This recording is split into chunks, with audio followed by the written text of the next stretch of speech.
நீராடி மேலேறி வந்த இனம்.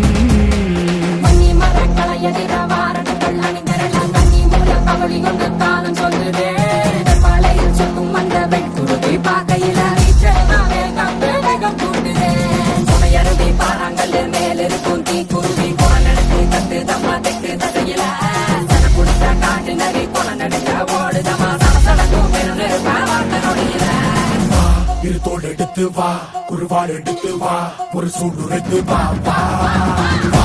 இரு தோல் எடுத்து வா, குருவாள் எடுத்து வா, ஒரு சூடுரைத்து வா வா வா வா.